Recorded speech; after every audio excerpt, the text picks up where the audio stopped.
আজ 6ই ডিসেম্বর আমরা ওই দিন প্রেস ব্রিফিং আপনাদেরকে বলেছিলাম মেডিকেল বোর্ডের পরামর্শক্রমে আমরা হয়তো ওনাকে দেশের বাইরে নিয়ে যাওয়ার জন্য সর্বোচ্চ পর্যায়ের চেষ্টা অব্যাহত রেখেছিলাম, কিন্তু ওনার যে এয়ার অ্যাম্বুলেন্স যেটি কাতার এর আমিরের পাঠানোর জন্য যিনি উদ্যোগ নিয়েছেন, সেই এয়ার অ্যাম্বুলেন্সের কারিগরি ত্রুটির কারণে ওটাও যেমন আসতে পারে না, এটা সত্যি কথা। অন্যদিকে মেডিকেল বোর্ডের সদস্যগণ জরুরিভাবে মেডিকেল বোর্ডের সভা করে এবং একসাথে বসে সিদ্ধান্ত নিয়েছিল যে ওই মুহূর্তে ওনার ফ্লাই করার সঠিক হবে না। সেজন্যই আমরা ওনার যে বিদেশ নেওয়ার যে বিষয়টি সেটি কিছুটা বিলম্বিত হচ্ছে এবং ভবিষ্যতে হয়তো শারীরিক অবস্থাই বলে দিবে যে ওনাকে কখন বিদেশে চিকিৎসার জন্য নিয়ে যাওয়ার যাবে অথবা নিয়ে যাওয়া হবে। কাজেই এখন আমাদের মেডিকেল অ্যাম্বুলেন্স সবসময়ই প্রস্তুত আছে, কিন্তু প্রস্তুত থাকলেও সর্বোচ্চ পর্যায়ে দেশনেত্রী বেগম খালেদা জিয়ার সুচিকিৎসা এবং ওনার সেফটি অ্যান্ড সিকিউরিটি অর্থাৎ চিকিৎসাগত দিক থেকে এইটি অত্যন্ত প্রাধান্য পাচ্ছে সর্বত্রই। এবং আমাদের যে মেডিকেল বোর্ডের সম্মানিত সদস্যরা ইউকে এবং আমেরিকা থেকে এবং বাংলাদেশ থেকে যারা অংশগ্রহণ করছেন, ইভেন সুদূর চায়না থেকেও, সবাই কিন্তু ওনার ফিজিক্যাল কন্ডিশনের উপর সবচেয়ে বেশি গুরুত্ব দিয়েছে। এবং আমরা মনে করি আমরা সবাই, দেশের সকল মানুষ ওনার সুস্থতা চায়, চিকিৎসকরা চায়, দেশের আবাল বৃদ্ধ বনিতা সকল ধর্মের সকল রাজনৈতিক মতাদর্শের মানুষরা চায়। কাজেই যেহেতু ওনার স্বাস্থ্য আমাদের সর্বোচ্চ অগ্রাধিকার, সেজন্য আমাদের ভারপ্রাপ্ত চেয়ারম্যান সার্বক্ষণিকভাবে জনাব তারেক রহমান সাহেব এটি যেমন তদারকিও করছেন এবং এই ব্যাপারে চিকিৎসকদের মতামতকেই উনি সবচেয়ে বেশি অগ্রাধিকার দিচ্ছেন। দলও সেই অনুযায়ী অগ্রাধিকার দিচ্ছে, কারণ সবচেয়ে বড় কথা মনে রাখতে হবে যে মেডিকেল বোর্ডের সদস্যরা বিগত 6 বৎসর যাবৎ ওনাকে বিভিন্ন সময় যে সেবা দিয়ে এসছেন, প্রতিকূল পরিস্থিতিতেও। আজকে হয়তো পরিস্থিতি কিছুটা বদলেছে, কিন্তু আপনারা সবাই সাক্ষী কি অবস্থার মধ্যে দিয়ে আমাদেরকে বিগত 6টি বৎসর পার করতে হয়েছে। কাজে এই অবস্থার মধ্যে মেডিকেল বোর্ডের সদস্যরা অত্যন্ত দৃঢ়তার সঙ্গে এবং অত্যন্ত professionally they are handling the matter.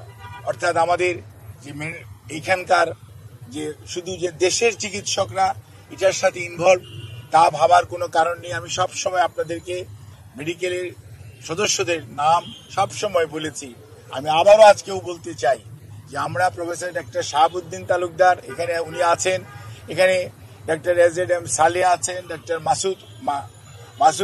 Masum Kamal আছেন এবং ডক্টর জিয়াউল হক আছেন, ডক্টর জাফর ইকবাল আছেন এবং সেই সাথে আমাদের ব্রিগেডিয়ার সাইফুল ইসলাম আছেন এবং এর বাইরেও ডক্টর শিজান লুৎফুল আজিজ উনিও আছেন, professor A Q M. Mohsin, professor doctor Shamsul Arefin এবং ওনার প্রধান চিকিৎসক ডক্টর ফখরুদ্দিন মোহাম্মদ সিদ্দিকী এবং doctor professor doctor Nuruddin Ahmed, ইনারা বাংলাদেশ থেকে আছেন। এর বাইরেও সব সময় ওনার চিকিৎসার ব্যাপারে জন পেট্রিক কেনেডি এবং জেনিফার ক্রস এবং প্রফেসর গোল্ডস্টোন, এই 3 জন লন্ডন ক্লিনিকের চিকিৎসক, এবং প্রফেসর ডক্টর রিচার্ড, উনি হচ্ছে লন্ডন ব্রিজ হসপিটাল অর্থাৎ আপনার কিংস কলেজের উনি প্রফেসর, উনি আছেন।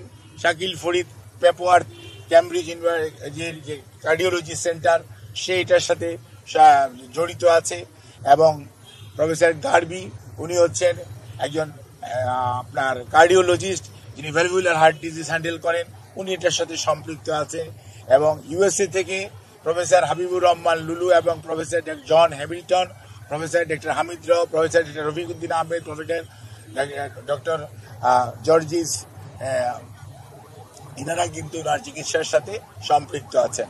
কাজেই সব সময় এই চিকিৎসার সমন্বয়ের জন্য ডক্টর জুবাইদা রহমান, উনি আগে লন্ডনে ছিলেন, গতকালকে উনি এসছেন এবং উনিও সার্বক্ষণিকভাবে এই চিকিৎসা মেডিকেল বোর্ডের সকাল বিকাল যে মেডিকেল বোর্ড বসে পরামর্শ করে সেই সমস্ত বিষয়ে উনি অংশগ্রহণ করেন এবং সার্বিকভাবে ওনার পরিবারের সদস্যদের মধ্যে বিশেষ করে সৈয়দ আশামেলা রহমান এবং শামীম ইস্কান্দার সাহেব সহ পরিবারের সদস্যরাও এই মেডিকেল বোর্ডের সভা বসার পরবর্তীতে তাদেরকেও এবং আমাদের ভারপ্রাপ্ত চেয়ারম্যান জনাব তারেক রহমান সাহেবকে, আমাদের দলের মহাসচিব মির্জা ফখরুল ইসলাম আলমগীর সহ দলের সর্বোচ্চ পর্যায়ে নেতৃবৃন্দকে যথাযথভাবে অবহিত করে রাখা হয়েছে।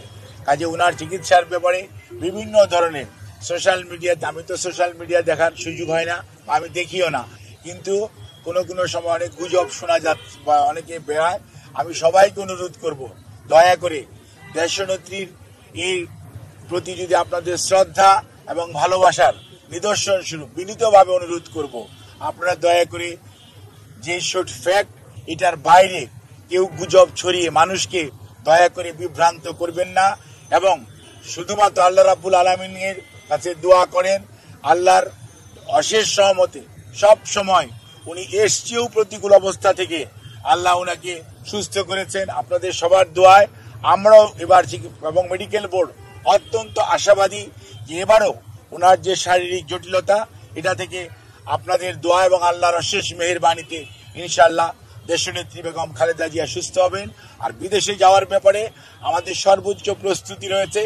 যখনই ওনাকে বিদেশ নেওয়ার জন্য মেডিকেল বোর্ড যথোপযুক্তভাবে তৈরি মনে করবেন, শারীরিকভাবে মনে হবে যে ওনাকে সেফলি ট্রান্সফার করা যাবে, কারণ মনে রাখতে হবে 12 থেকে 14 ঘন্টা যখন আপনি এয়ার ফ্লাই করবেন তখন যে হাই অল্টিটিউডে মানুষের শারীরিক যে পরিবর্তন হয় সেটির সাথে খাপ খাওয়ানো একজন অসুস্থ মানুষের পক্ষে সব সময় সম্ভব হয় না। কাজে এই জিনিসটি খেয়াল রেখে আপনারা দয়া করে বিভ্রান্ত হবেন না, দয়া করে কেউ বিভ্রান্তি ছড়ানোর চেষ্টা করবেন না। সর্বোচ্চ পর্যায়ে কাতার গভর্নমেন্ট এবং আমাদের যে অন্তর্বর্তীকালীন সরকার সর্বোচ্চ পর্যায়ে সহযোগিতা আমাদেরকে করছেন এবং তারা ওনাদের বিদেশে নেওয়ার ব্যাপারে ওনাদের যে সহযোগিতা অব্যাহত রেখেছেন। বাট ওনার শারীরিক সুস্থতা এবং চিকিৎসা মেডিকেল বোর্ডের যখন পরামর্শ হবে তখনই ইনশাআল্লাহ ওনাকে বিদেশে নিয়ে যাওয়ার হবে। তবে সবার আগে মনে রাখতে হবে ওনার চিকিৎসাটাই সর্বোচ্চ প্রাধান্য পাবে। সেই জন্যই ওনাকে চিকিৎসার জন্যই এখানকার হাসপাতালের কর্তৃপক্ষ এবং সেই সাথে কর্মরত সকল পর্যায়ের স্টাফস যারা ওনার চিকিৎসার সাথে সম্পৃক্ত, যারা চিকিৎসার সাথে সম্পৃক্ত না, সবাই সহযোগিতা করছেন। সর্বোচ্চ পর্যায়ে হাসপাতালে ভর্তিকৃত অনেক রোগী এবং রোগীর আত্মীয় স্বজন আমাদের অনেক আবেগপ্রবণ আমাদের সহকর্মীদের কারণে হয়তো অনেকভাবে বাধাগ্রস্ত হচ্ছেন।